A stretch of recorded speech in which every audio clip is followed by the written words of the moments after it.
विश्वनाथ जी दिल्ली से। जय जगन्नाथ। जय विश्वनाथ, जय जगन्नाथ जी। बोलिए, क्या प्रश्न है?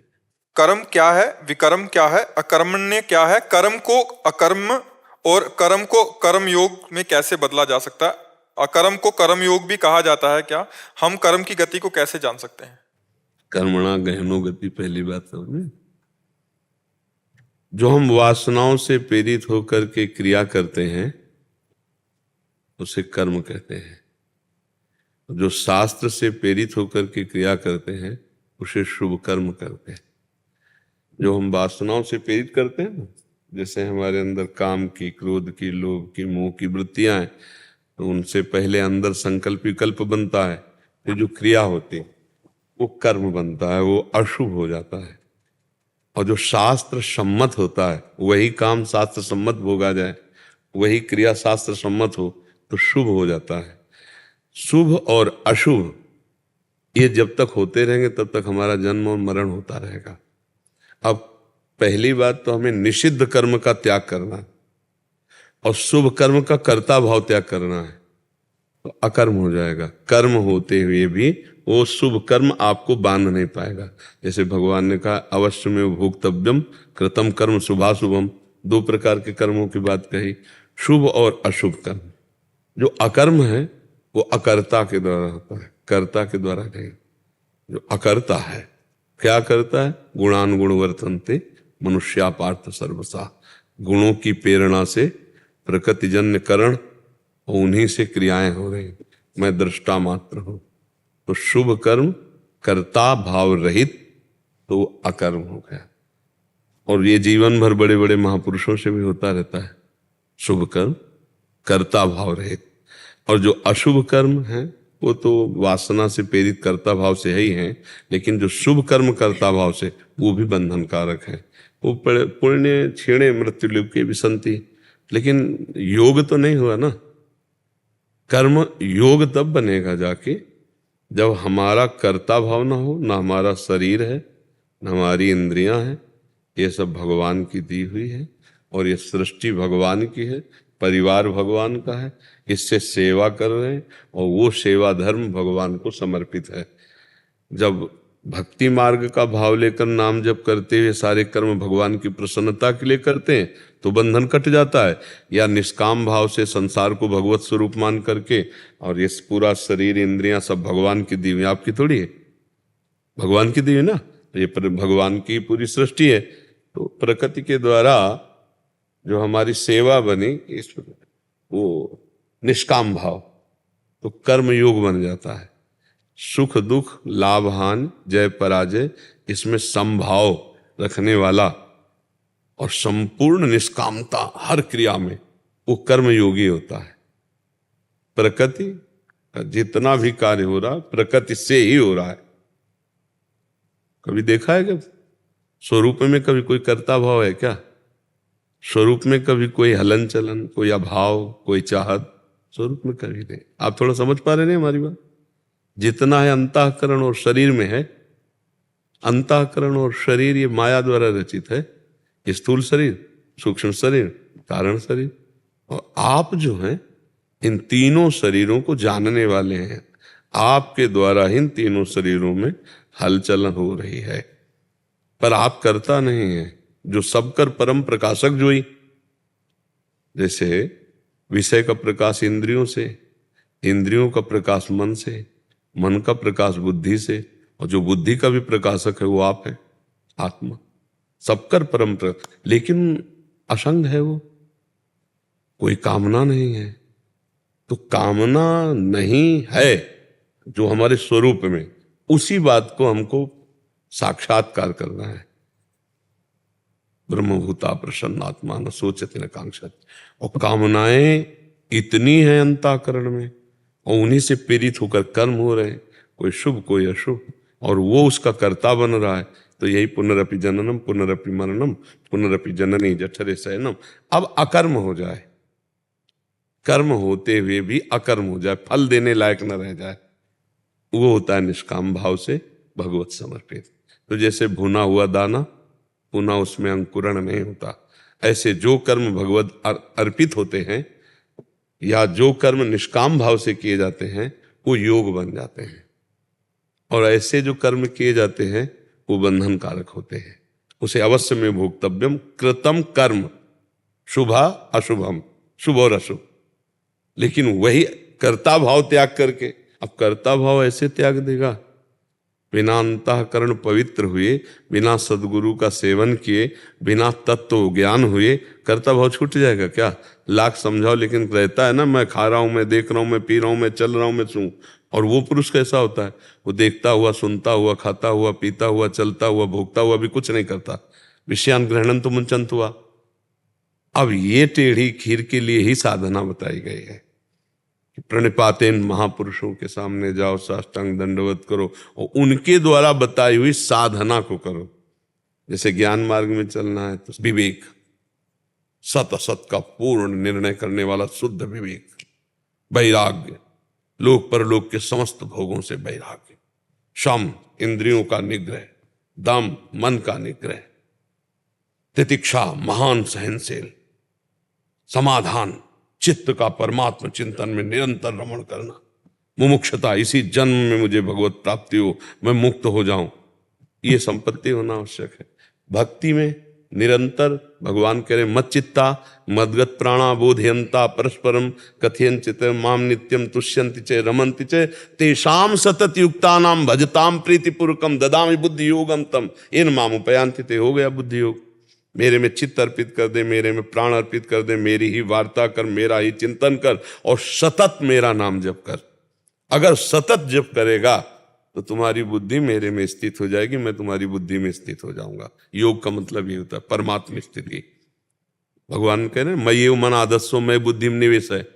ये चाहे कर्म योग से चलो तो शरीर इंद्रिय अंतःकरण से संबंध रहित होना है, चाहे ज्ञान योग से चलो तो इससे अलग होना है, और चाहे भक्ति योग से चलो तो इसमें समर्पण योग आ जाता है। ये तो सर्वाणि कर्माणि मयि सन्न्यस्य मत्पराः अनन्ये नैव योगेन माम ध्यायन्ति उपासते तेषाम् अहं समुद्धर्ता मृत्यु संसार सागरात्। समर्पित हो जाए।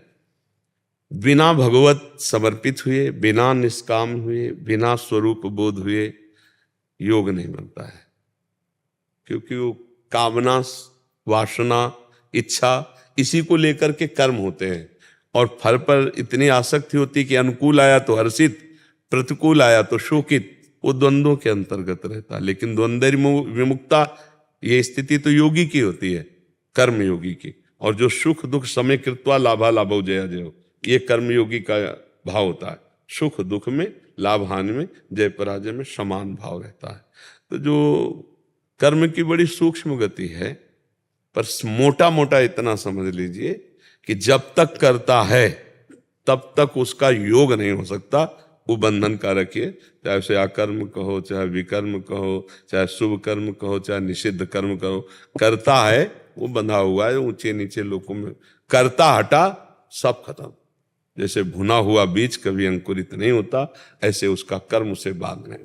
करता हटेगा कैसे? भगवान की एक एक सेकेंड में चिंतन वृत्ति बना लो। वो कह रहे हैं मच्चित्ता मय्येव मन आदस्सो मयि बुद्धि में निवेश है, मेरे में मन बुद्धि लगा दो। साफ भगवान कह रहे हैं अनन्यस चिंतयन्तो माम, ठेका मेरा है, योग युक्त मैं कर दूंगा, तो काहे परेशान हो। तेषाम सतत युक्तानाम भजताम प्रीतिपूर्वकम, राधा राधा राधा कृष्ण कृष्ण कृष्ण नाम जप करो। और ये भाव ध्यान में तो इतना तो आ ही जाता है जब परमार्थ में चलोगे कि शरीर तुम्हारा रचा तो है नहीं, ये इंद्रियां तुम्हारी रची तो है नहीं, ये मन तुम्हारा रचा तो है नहीं, ये जगत तुम्हारा रचा तो है, तो व्यर्थ का अहंकार काहे करे। एक ट्रेन चल रही है, उसमें सब बैठे हुए हैं, एक आदमी दौड़ रहा था डिब्बे में। उसे बोले क्यों दौड़ रहा है? बोले अमुक स्टेशन जाना है। बोले बावरे ट्रेन चल रही, तू बैठ जा, तू बैठ जा, ये गुणों का चक्र चल रहा है, गुणानुगुण वर्तन्ते, सब दौड़ रहा है। अंतःकरण एक क्षण भी बिना क्रिया किए नहीं रह सकता। शरीर हाथ पैर बांध दो तो अंतःकरण से क्रियाएं एक क्षण भी, वो हर समय। और जो समाधिस्थ हो गए महापुरुष, वो क्रिया रहित है, क्रिया करते हुए शरीर से हो रही पर वो करता नहीं है। बड़ा मतलब इस समय हमको बहुत बड़ी आवश्यकता पहले अंतःकरण शुद्धि की है, और अन्य साधनों में अंतःकरण शुद्ध होने में बहुत समस्या है। और भगवान नाम जब बहुत जोर कलि में, इसीलिए ये कलिकाल मलायतन मन कर देख विचार से रघुनाथ नाम बिन नाहि नानाधार। किस साधन की, जिस साधन की तरफ देखो विक्षेप ही विक्षेप कलयुग डाले हुए है। व्यभिचार का इतना अंदर मांग बढ़ रही है व्यक्तित्व में। आप सब बैठे हो देखने, आप सब बैठे तो भगत ही तो बैठे हो, भक्त होते हुए भी आप देखो मन में कितना इंद्रियों में व्यभिचार दोष है, मांग अंदर की। कलयुग का प्रभाव देखो, युग धर्म का प्रभाव। रसेंद्री का अपना स्वभाव देख लो, जनेन्द्री का अपना स्वभाव देख लो, नेत्रेंद्री का अपना स्वभाव देख लो। हमें लगता है कलिकाल है, नाम जप करो और जितने कर्म करो उनको भगवान को समर्पित करते जाओ। जो जो समय है, समय के अनुसार या एक एक वृत्ति के अनुसार भगवान को समर्पित कर दो, सब मंगल हो जाएगा। चाहे वो हमसे अगर भूल चूक से अशुभ भी हो जाता है, तो जैसे आग में डाला गया चंदन या लोहा या विष्ठा, तीनों आग स्वरूप हो जाते ना। आग भेद तो नहीं रखती ना कि ये चंदन है, ये लोहा है और ये विष्ठा है, तीनों को अपना स्वरूप प्रदान कर देती है। ऐसे साफ भगवान के चरणों का आश्रय लेकर के सब कुछ समर्पित कर दो। ये तो सर्वाणि कर्माणि यत् करोषि, भगवान कह रहे ना यत् करोषि, निपट जाओगे। हम कहाँ तक भेद लगाएंगे। कभी कभी सत्य बोलना भी नरक का हेतु हो जाता है, कभी कभी असत्य बोलना भी बड़ा उत्तम लोकों में जाने का, असत्य बोलना भी बड़ा सूक्ष्म विषय कर्म का है। कई ऐसी घटनाएं हमने शास्त्रों में पढ़ी। एक गौवध के लिए गौ के पीछे जा रहे और वो सत्य बोलने वाले थे, माला चला, उनका गौ किधर गई, बोले वो है, वो नरक गए। किसी के प्राण बच रहे हैं, आप झूठ बोल दिए तो आपको उत्तम। कई बार हिंसा करने वाला भी वो बड़ा पवित्र हो गया, हिंसा करने वाला मतलब। तो कर्म की बड़ी सूक्ष्मता। यही पूछ रहे थे द्रौपदी जी भीष्म जी से, क्या ये धर्म है? तो कहते थे धर्म का सूक्ष्म स्वरूप युधिष्ठिर जानता है बेटी, बड़ा सूक्ष्म स्वरूप धर्म का है, ऐसे कर्म का बड़ा सूक्ष्म स्वरूप है। सनकादि से एक बार निमि जी ने प्रश्न किया था, वो मौन हो गए थे, उत्तर नहीं दिया। वही प्रश्न जब नवयोगेश्वरों से किया भागवत में, तब वो उत्तर दे रहे हैं। तब उन्होंने पूछा कि पहले मुझे बताओ सनकादि ने क्यों नहीं बताया? बोले उस समय आप अनाधिकारी थे, आज आप अधिकारी हुए हैं, तो आप जो प्रश्न कर रहे हैं उसका मैं उत्तर दे रहा हूं। भागवत में बड़ा वर्णन है और गीता जी में बड़ा सुंदर वर्णन है। तो हम कर्म योग के द्वारा, हम भक्ति योग के द्वारा, हम ज्ञान योग के द्वारा, तीनों के द्वारा एक काम जरूर सब करते हैं, शरीर संसार से राग रहित होकर परमात्मा का चिंतन, चाहे वो ब्रह्म रूप में हो, चाहे वो भगवान रूप में हो, और चाहे वो परमात्मा रूप में हो। योगी परमात्मा कहता है, ज्ञानी ब्रह्म कहता है, भक्त भगवान कहता है। और करना सबको यही है, राग रहित होना इस शरीर और शरीर की क्रियाओं से, और भगवान का चिंतन, तभी परमात्मा प्राप्ति होगी। निष्काम भाव से भगवत प्रीत्यर्थ किया हुआ कर्म कर्मयोग हो जाता है, जो भगवत प्रीत्यर्थ हो जाए। और जो अपनी दुर्वासना से शास्त्र विरुद्ध होता है वो अशुभ कर्म होता है। और जो हमारी शास्त्र विधान के तस्मात् शास्त्रम प्रमाणन्ते कार्याकार्यो व्यवस्थितो, जो शास्त्र प्रमाणित होता है वो शुभ कर्म हो जाता है। और जो भगवत समर्पण के लिए होता है वो हमें संसार सागर से जरूर पार कर देता है। तो निष्काम कर्म, भगवत समर्पित कर्म, या ज्ञान के द्वारा कर्ता रहित गुणानुगुण वर्तनते, सब कर्म कर्म हो जाते हैं, कोई भी उसे दंड नहीं दे सकते। कई कई जगह ऐसा होता है कि जो पुण्य कर्म माना जाता है वो पाप हो जाता है, कभी कभी पाप कर्म भी पुण्य कर्म बन जाता है। बहुत शास्त्र में कर्मों की सूक्ष्मता का वर्णन है। इसलिए हमें तो इतना लगा है कि भगवान की शरण में होकर नाम जप करते हुए, और जितना हमें लग रहा है कि ये पाप कर्म है उसका त्याग करके सत्कर्म जो कर रहे हैं वो भगवान को समर्पित कर दे, तो इसी जन्म में हमें भगवत प्राप्ति हो जाएगी। क्यों? समझ रहे हैं? हाँ, क्योंकि बड़ा सूक्ष्म विषय कर्म का है, बड़ा सूक्ष्म विषय है। उसके लिए जो हमें भागवतिक बुद्धि चाहिए वो भगवान ही देते हैं। ददामि बुद्धि योगम तम येन माम उपयान्ति ते। तो हम खूब नाम जप करें और जो कार्य करें वो भगवान को समर्पित करें, और जो जानते हैं कि ये पाप कर्म है वो भूल करके ना करें, तो भगवान कृपा करके बुद्धि योग दे देते हैं, फिर वो अपने आप निर्णय होने लगता है।